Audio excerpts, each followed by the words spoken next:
Welcome back to this week's episode of Promising Young Surgeon, where we explore unique journeys of those in medicine and beyond.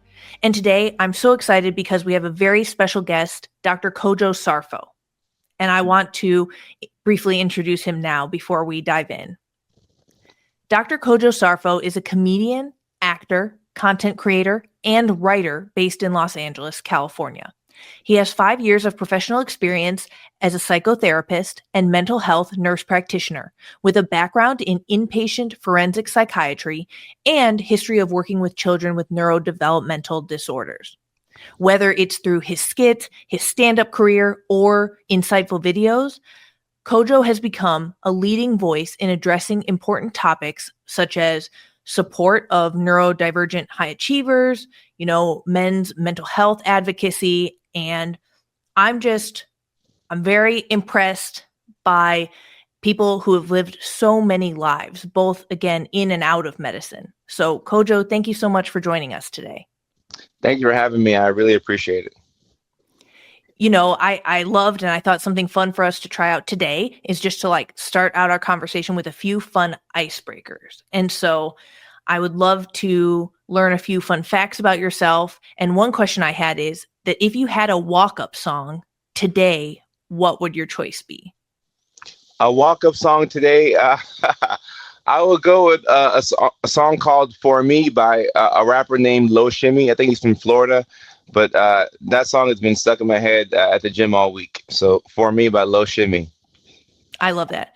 Mine is so lame, but what I came up with earlier was just That's So True by Gracie Abrams. That's really been stuck on my head and I want to belt it out at all times, just a lady in my 30s, happily married. I love it. That would be my walk-up song. And then what's a hidden talent or hobby of yours that most people would not know about? I can't say guitar because I play guitar quite often and post it online. A hidden talent of mine that most people wouldn't know about. I like history. Social studies is my favorite subject as a kid. So I know random history facts and I can just spit them on people when they don't ask for it. That's amazing. That's such a good party trick too. I feel like that came all the way back around and I wouldn't have thought it was cool 10 years ago, but now I'd be like, that's the most interesting thing I've heard today. I'm going to think about that all week. Right. And people ask follow-up questions and it gives me an opportunity to keep talking about a random topic that they had no interest in 5 minutes before. That's so interesting. Is there any specific period of history or country's history or people's history that you know more about or like more? Well, primarily U.S. history because, it's growing up in school here. That's what you learn about. But it'd be random things about the Trail of Tears or even stuff about states because most people don't know that Alaska is the biggest state. They think Texas or California. So things that a fifth grader would know that we forget as adults. For some reason, I keep up with those facts. I love that. I literally did not know that. And I'm going to have to look back at my state maps because that is so interesting. And I did see, your Instagram story today has you playing guitar. So I really appreciate you digging deeper and giving us something that, is a little known fact. I appreciate that. Thank you. To share, I did think that a hidden talent people wouldn't know about me is that I used to actually fence foil. And I went as Zorro every year for Halloween. And I fenced competitively. So wow. I do think that fits my personality in that people would be like, you've held a sword before. But wow. Anyway. That is a hidden talent. Yeah, it's been a minute, but maybe it's riding a bike. So you just get back to it. Yeah. Kojo, again, I think of you as a Renaissance man. You have all of these different facets to your career. And so I do want to take this first part to just kind of hear an overview about and the origins of your life in medicine, and your years of practice, and then how you branched out from there. And of course, went on to stand-up, content creation, and your career as a writer as well. Yeah, so I guess it starts off with me being 17 and graduating from high school, not having a good GPA and not having any direction. My dad looked at me one day. We were driving to school, and he said, "You should try nursing. It's a good career. You get to help people, and you can, you'll be able to sustain yourself." And I had no option, so I tried. I applied for only one nursing school, and the one that I applied for, I got in. I got my associate's degree in nursing in 2013.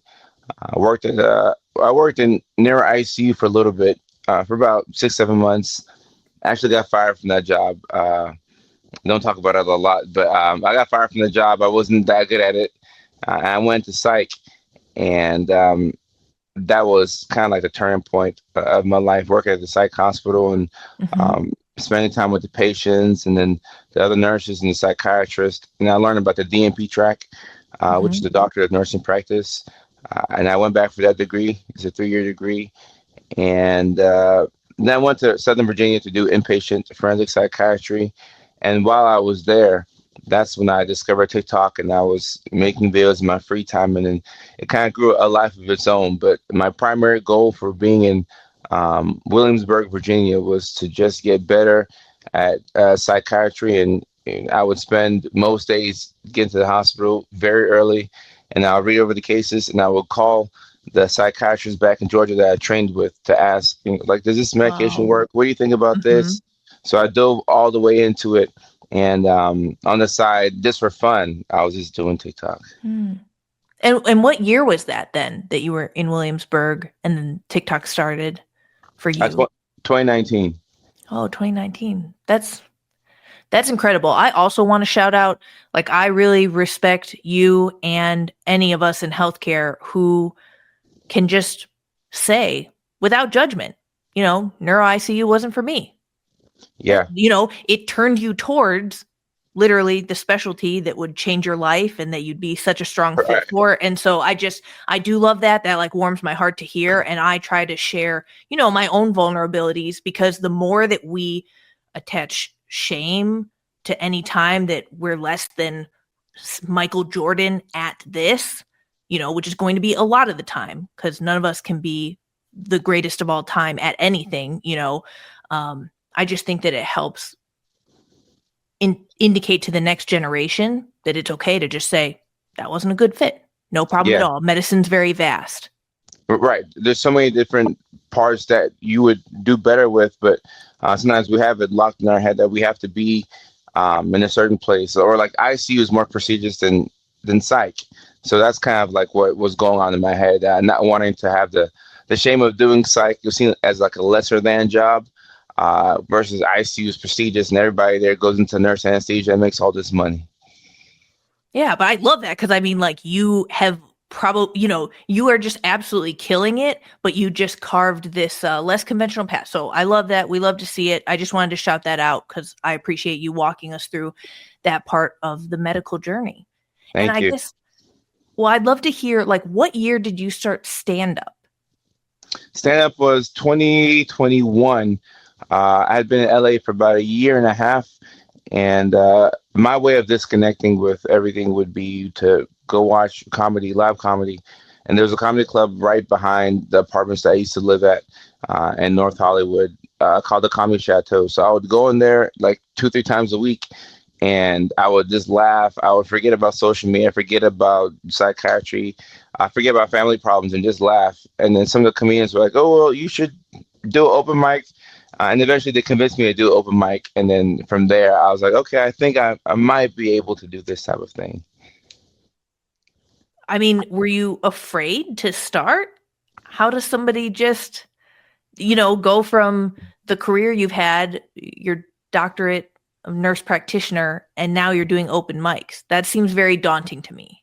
Yeah, and I was afraid to start, but I think the biggest thing was I didn't think that it was for me, or like I didn't see how somebody like me could do that. I always saw it as, oh, they do that, and like I enjoy, and like I'll be a fan of their work, but it never like you know made sense to me that I could do that.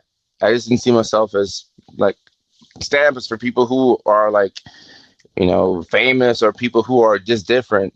So I never saw myself on that side of Hmm. things. So once I went on stage, then I started to actually remove some of the self-limiting beliefs that I had about myself. And then I realized that, okay, people who I love and enjoy who do this. They started off just like this, and they kept going, and it led to wherever they're at right now. Do you think of somebody who has always had a thick skin? Yeah, I'd say so. I had to have a thick skin growing up in school. Uh, coming from Ghana, West Africa, and we lived in Norway for a couple of years, and then we moved to Nashville, Tennessee, and we were in the hood and in the projects. So, getting bullied by people that look like you, people that don't look like you, not having money, and also just, amongst siblings, we would, bully each other. That's kind of how we would express our love. So, yeah, I've had to develop thick skin and work on that relationship with rejection. So it kind of leads into stand up if you think about it.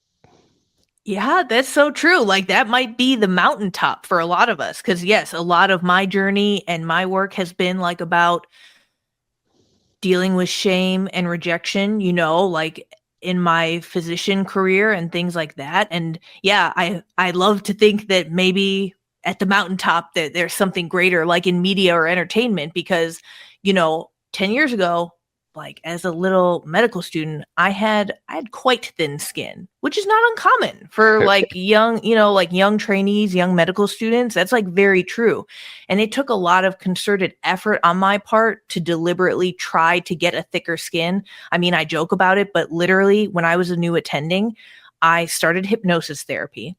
And I kid Wow. you not, yeah, I put in my phone though, like, of course, that's kind of like stepping out on a limb. I was like, okay, well, what do I have to lose? Like, I need to feel better. So I started a little notes, app in my phone that was like, okay, what are my goals? And number one was like, ask the hypnotist for thicker skin.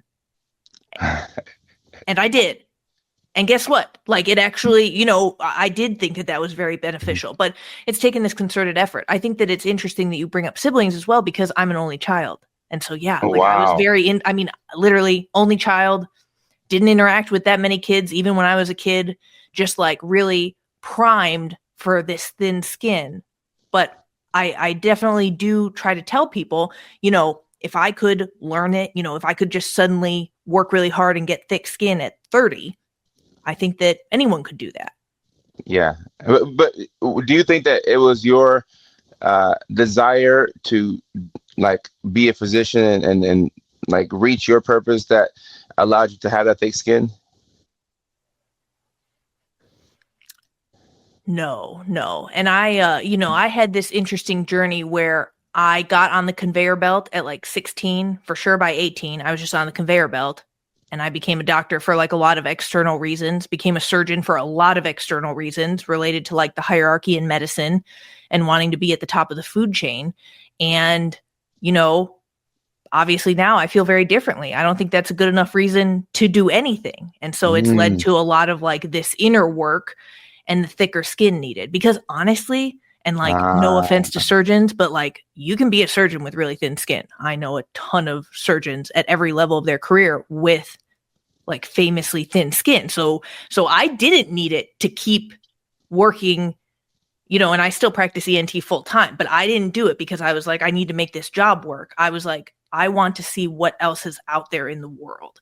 Kind of like, wow. what you've done, which is like, yeah, I mean, a doctor, a surgeon, they may be able to just, if they're brilliant, and they have the reputation, they have great hands, like, guess what? You can get away with thin skin forever at the expense of everybody else who works Right. with you. And so I don't recommend that. But like, yes, if you want the full life that you're like really dreaming of, or for me that I was really dreaming of, like, okay, we just got to do it. We got to buckle down and get thicker skin. And so I was able to have that drive to do that. That makes sense. It makes sense. And when you do the inner work on the back end, I feel like that's a good way to deal with some of that imposter syndrome that comes from, being a certain person that is like, held up on this pedestal, but then internally you're, somewhat emotionally fragile, at least for me. Yeah, absolutely. Well, I guess that one of my questions would be, What would you say is one of your biggest challenges that you faced over the past decade of your career? And how did you overcome or handle, that specific setback? One of the biggest challenges of my career in the past decade, Mm-hmm. I would probably say, hmm, learning to let go of an outcome.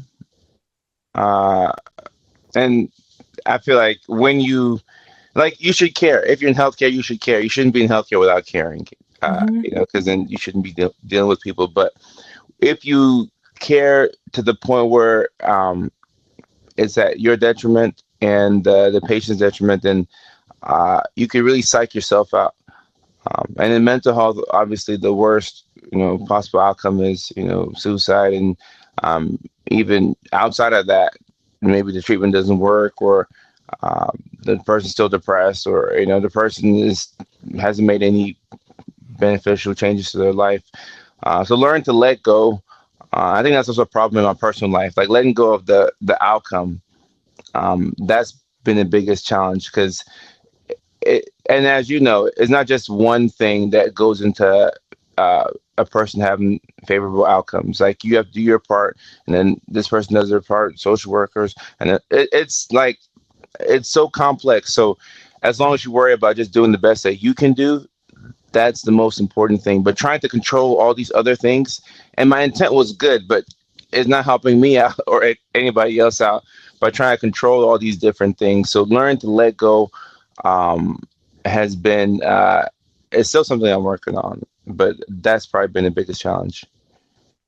I love that so much. And I can definitely identify because I feel like what you're describing, that state where you can be detached from the outcome, that's freedom.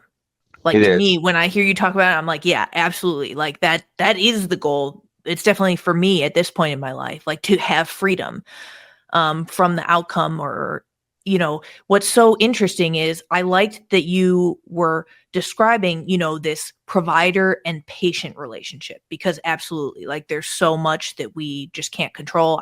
I see and treat a lot of head and neck cancer. I mean, there are like a lot of other things at play. But I also had a conversation earlier this week where a trainee was talking to me about their attending. And similarly, there was like this enmeshment to the point that the attending initially loved them. They were like, you're doing such good work. Like, you're honestly my favorite resident. You're just killing it. And they were doing all their clinics and ORs, and they were getting so much gratification from that. Then on the flip side, when the attending was disappointed in them, it was just like devastating.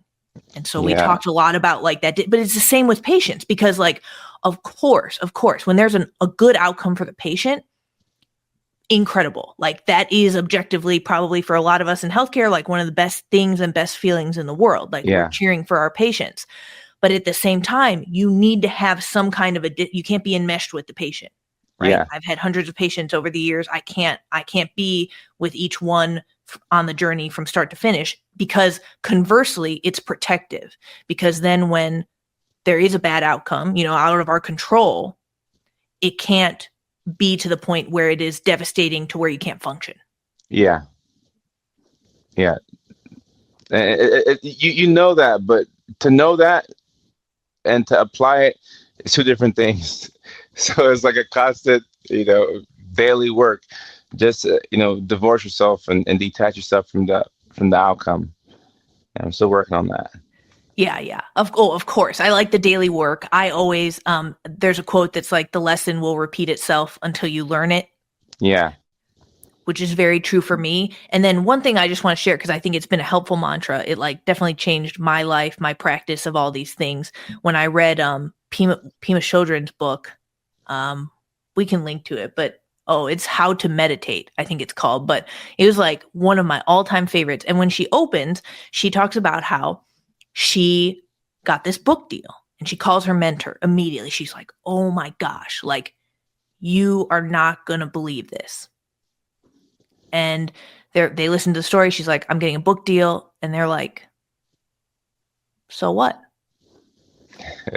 Because similarly, and on the flip side of the coin, something really devastating happens like that week. And she goes to them and she's like, I don't even know if I can go on. And they're like, so what?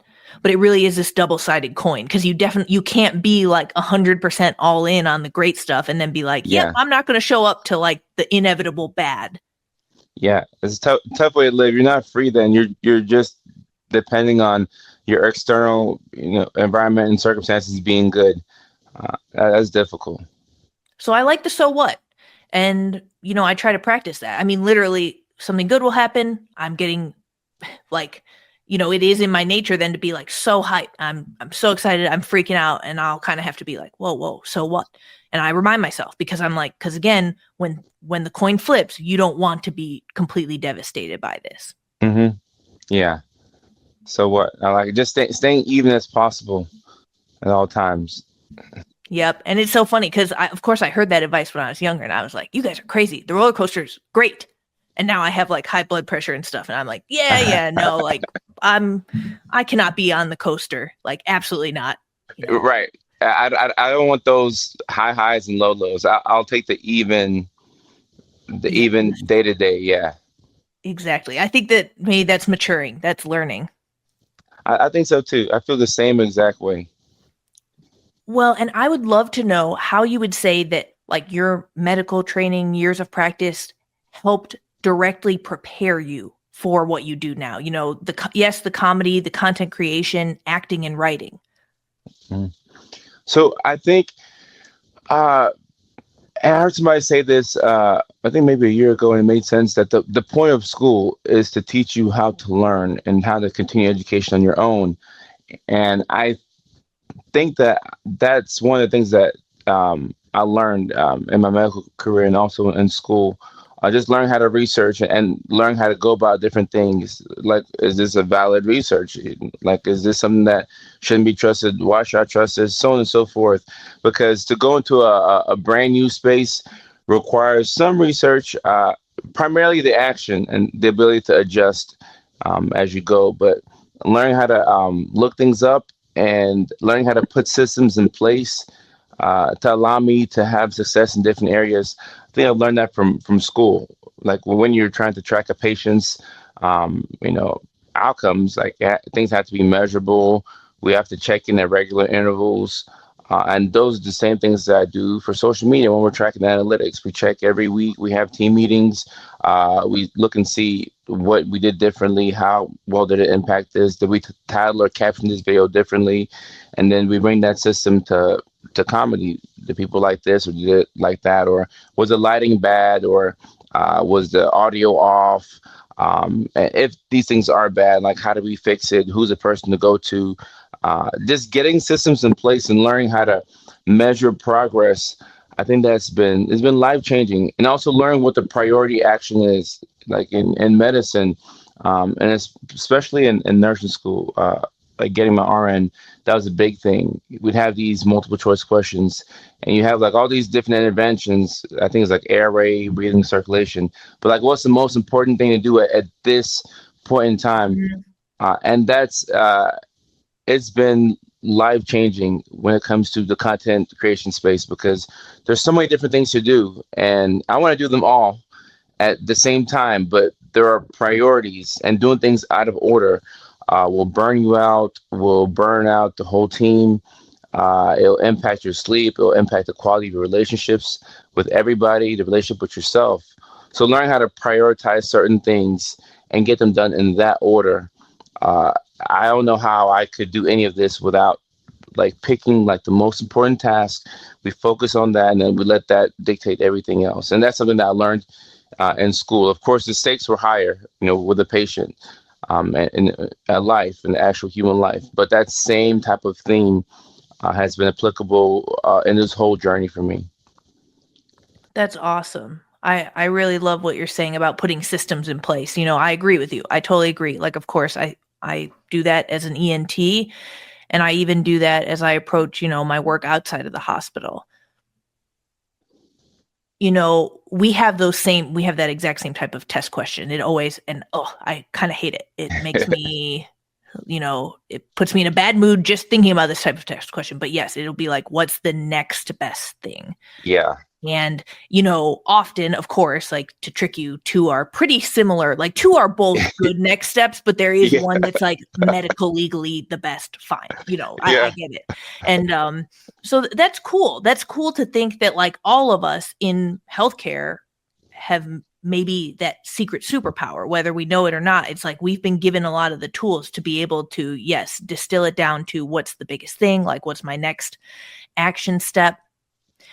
It's interesting because especially as you talk about systems and then like, okay, well, what's your next move? Do you do a lot of bigger picture goal planning that's like 1 year, my 6 month, my 12 month, my 5 year? Do you do a yeah. lot of that intentionally as well? Yeah, I do it intentionally now. I make a concerted effort to write it down. That I want to do this. I want to do that. I want to perform at these clubs. I want to post this type of content out. I want to post this type of long format. Like we have it as measurable. I give myself a timeline to get these things done. Not more so to see if I'll accomplish it, but more so to keep me accountable. Because Mm, without like a timeline or a deadline, things don't get done. I have to give myself this artificial sense of urgency to get almost everything done. So knowing that is probably it is what allows me to get things done, because otherwise I'll wait. I just won't do it. I'll just wait and hang around. yeah. Yeah, I get it. I definitely get the inclination as well. I have to tell myself, like, I've been having fun. I have a couple video games that I like, and I will literally be like, I have to write this chapter before I can go to my video game farm to relax. Like, I have to definitely set these like little tricks for myself to get my work done before I go do X or Y or Z that I want to do. Yeah, But that's definitely me. In college too, I would do that. I would force myself to study throughout the week so that I could watch the Titans play on the weekend. And I was gonna watch the game anyway, but I felt like I had to earn it now. So that would yeah. keep me going. I almost feel like, to take it another step though, I've definitely read, multiple pieces and I've heard a lot of feedback from people who feel like, because yes, I think that we're describing the exact same thing, right? Like we are people who got brought up this way. And now I think in a positive way, can be really effective people. Because yes, we have systems, this will get done before I go enjoy and do this. But I guess what would you say to somebody who's struggling because they've taken that like to the nth degree off the rails, right? To where they can never like have one day to relax. Like they don't even have a day of rest. They never have a day of rest because the best that they can do is wake up, work for half or 3/4 of the day, and then rest a little bit after that. You know what I mean? Like people will take Yeah. it to pathological levels because it can be hard to then untrain ourselves from that like carrot stick system. Yeah, I would just point them to the last time that they were burnt out and just remind them of the alternative, that at some point the body is going to run out of energy. And when the body chooses to rest on its own, it's never as good as when we choose to rest. Because like you'll get burnt out in the middle of an important stretch, but you literally can't. Like you can't get out of bed, you can't do anything, or the basics become so hard to do, and you're just stuck. And maybe after about 3 or 4 days, if you're lucky, you get back to a fraction of who you were. So being in charge of our own destiny requires us to set aside that rest time, and also to think about what you truly enjoy, and what helps you relax. I think that's something that's very important. Think about what helps you to relax. And for me, like football Sundays, I'm almost always checked out.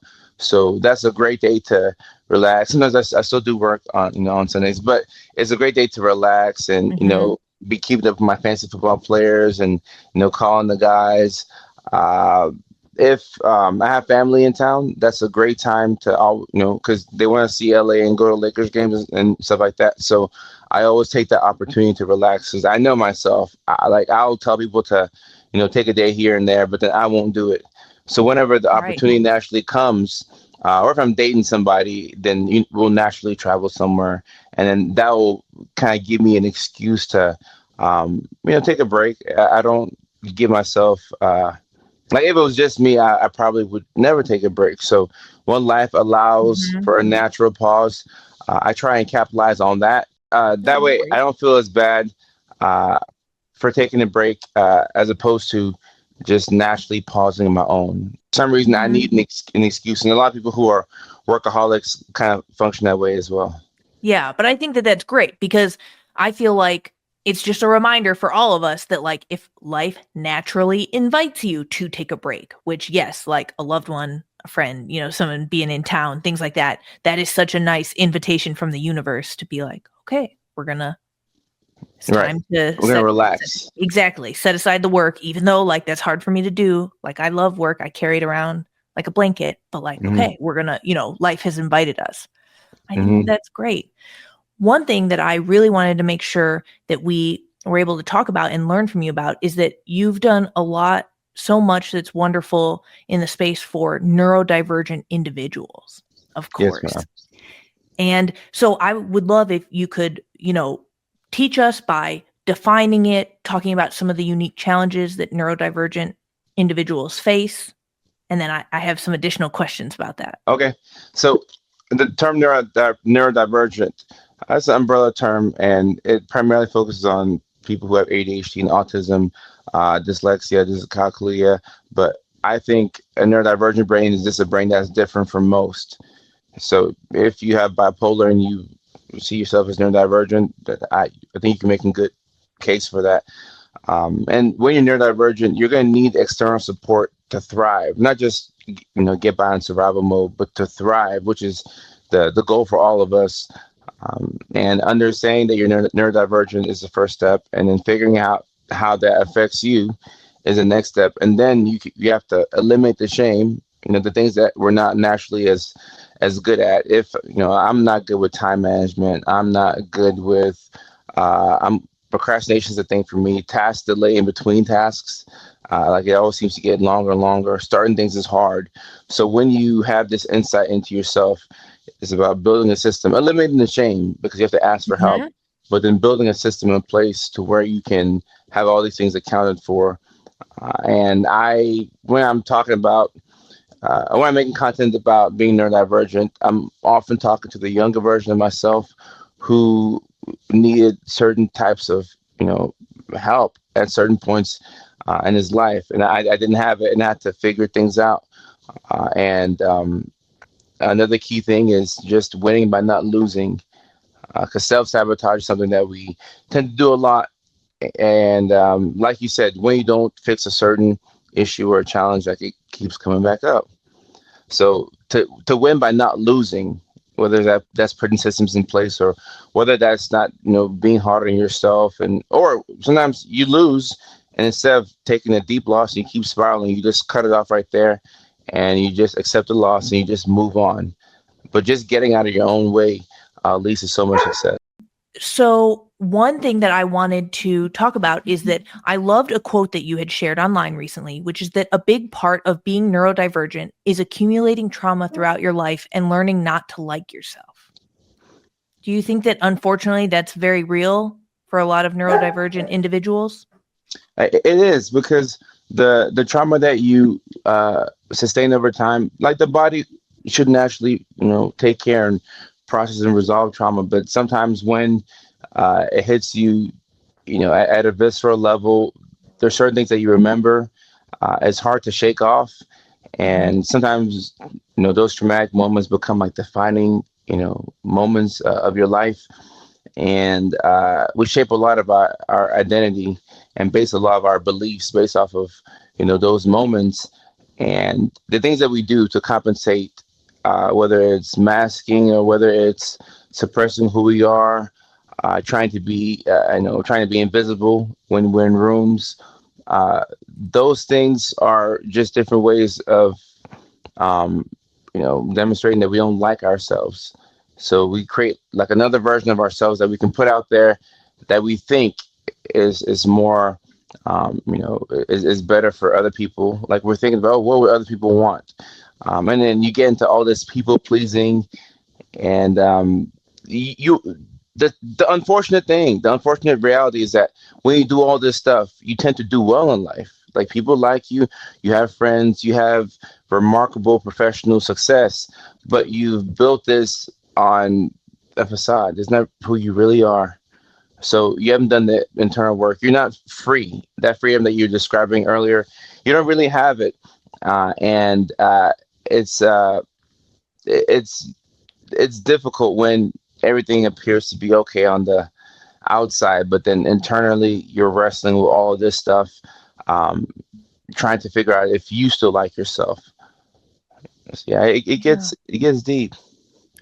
No, that is deep. It's very moving. And I really appreciate you walking us through that. Cause like for a lot of us, sure, maybe we've heard the term, not necessarily received formal, quality education or materials on it. So, I do think that even the way that you've laid it out, where number one, identifying any neurodivergence if it's there, that's kind of like step one to be able Right. to understand yourself better and then like kind of go from there and create systems in your life to succeed.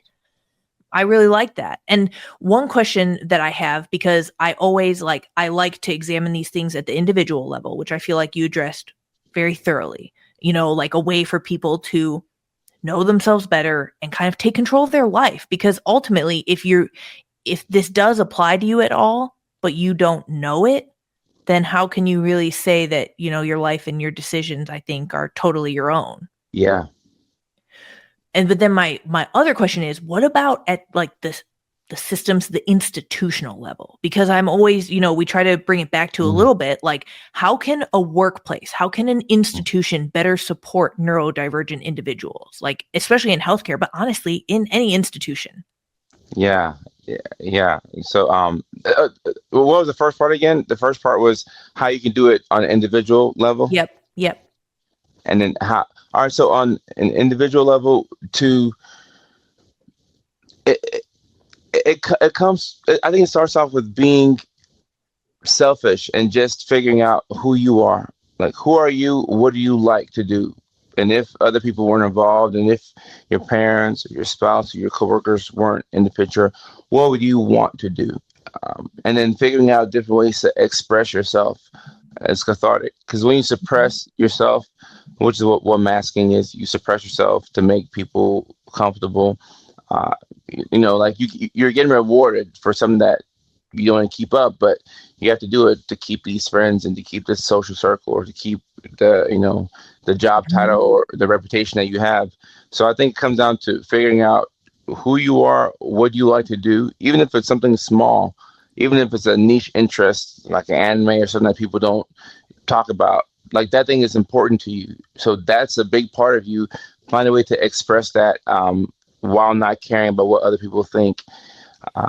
And on a organizational level, obviously you still have to have your company's goals and missions, and that has to be the goal. So we have to work towards that. So we can't let our neurodivergence be like an excuse for not showing up to work on time. But Mhm. I think it'll be helpful to support people, first and foremost by creating an environment where you can tell the truth without being punished. Because normally people and organizations kind of force you to lie to them in order to keep that relationship going. Anonymous surveys, sometimes it's hard to be even honest on those, even for me, because I'm like, well, what if they know that I wrote this? So like I'm never really able to tell the truth, and you tell people what they want to hear, and companies don't get better that way. You actually need to get the truth. So having a safe space where people can express the truth without worrying about any type of consequence, I think that's step number one. And then also allowing people to be themselves early on, because sometimes you realize that this person isn't a good fit for the company, or this person will be better off in a different department. But when you try and shove a square into a circle, you might actually fit it in, but at some point things are going to come crumbling. So allowing people to be themselves and doing that th- as early as you can, because if it doesn't work out here, let's adjust. If it doesn't work out here, maybe it's not a good fit, as opposed to just having people in places that they don't want to be in. And a lot of times, the people at the top of organizations, they don't see things from the perspective of the employees. Like I know that now from having this entertainment business and being in social media. And most times people want extra pay or extra benefits, and companies will say, "Well, we'll give you a pizza party, or we'll give you a medallion or a trophy." But when everybody gets what they want, then we're all happy in the relationship. So I guess just um, bringing more authenticity and honesty to the workplace is a good step. But as it stands right now, honesty in the workplace normally gets you fired. You won't have a job for too long. Right. Right. But I think you nailed it on the head. It definitely makes me think of like the basic definition of psychological safety, as a lot of us Yeah, use it, especially in healthcare, is like, it doesn't mean everybody's best friends at work. It doesn't mean that like no matter what you do, you're going to be given bonbons or some kind of reward for it. But it does mean that if you have a question, you feel comfortable asking a question. Like, hey, I know, okay, if I'm uncertain or something's unclear, I can ask this question. No one will, one, bite my head off, two, judge me, three, retaliate, like those things that you alluded to. So it does sound like there's a lot of overlap in terms of the ideal environment. Like, of course, there would be psychological safety maintained in that workplace. And the other thing that I think of too is the way in which like a lot of the hoops that neurodivergent individuals jump through, like masking, things like that, I think they all contribute to burnout. Burnout yeah, being a very universal problem that like probably, every single person's at risk of at some point, but especially as we look at medicine in particular, but a lot of careers, and we look at these high burnout rates, it's like, I mean, being a physician is very demanding. Being a surgeon can be very challenging. And then like best sure. wishes if on top of all of that, you're also masking. Wow. I've never heard of it like that before.